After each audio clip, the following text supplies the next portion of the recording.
Улуг-Улус, то, что на Западе называли Золотой Ордой, снабжал мясом и лошадьми не только Восток, но и Европу, даже Италию и Германию. Эти слова принадлежат венецианскому дворянину Иосафату Барбаро, который в 15 веке путешествовал по степям Орды. Он оставил воспоминания под названием «Путешествие в Тану», и вот что писал.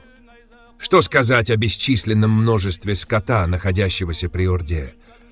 Многие, может быть, не поверят рассказу моему, но умолчать не могу, ведь я все это видел собственными глазами. Начну с лошадей.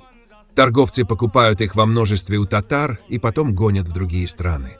Перед самым моим отъездом из Орды отправился караван. Около 4000 лошадей. И это вовсе не редкость. Если кто-то захочет купить 1000 или 2, найдет без труда. Лошади у татар пасутся в табунах, как скот. Стоит только подойти к табуну и сказать хозяину: «Мне нужно 100 коней», и он тотчас отбирает нужных, ловко пользуясь палкой с петлей и арканом. Навык их в этом деле удивителен. Покупатель показывает любую лошадь, и продавец мгновенно накидывает петлю на шею и выводит ее из табуна. Мне приходилось видеть караваны, где было столько коней, что вся степь казалась ими усеяна. Другой род скота – быки. Рослые, красивые, их так много, что они снабжают мясом большую часть итальянских бойнь. Обычно их гонят через Польшу и Валахию в Трансильванию, а потом через Германию, прямо в Италию. Татары, если нужно, используют быков и как тягловых животных.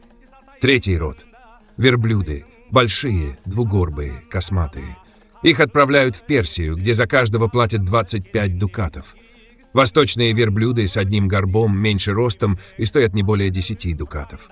Наконец, четвертый род скота – бараны необыкновенной величины, с длинной шерстью, высокими ногами и огромным курдюком, который весит до 12 фунтов.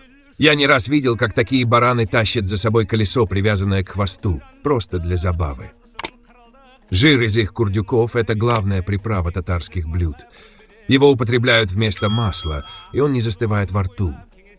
Аламаңдай жел бердік, аса жұрттай меңгердік, қара қазақ баласын қан ұлына теңгердік. Өздеріңдей қандарда қабырғасын сөгілтіп, қабырғадан аққан қан ат бауырына төгілтіп, ат жанынан түңілтіп, ат көтіне өңгердік.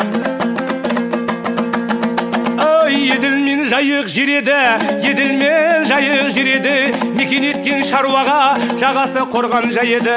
Жай қоныстан айрылып, біз бір қаңғыру жүрген қарашы, қайта-қайта іздетіп, менде қандай ауыр ақын бар еді.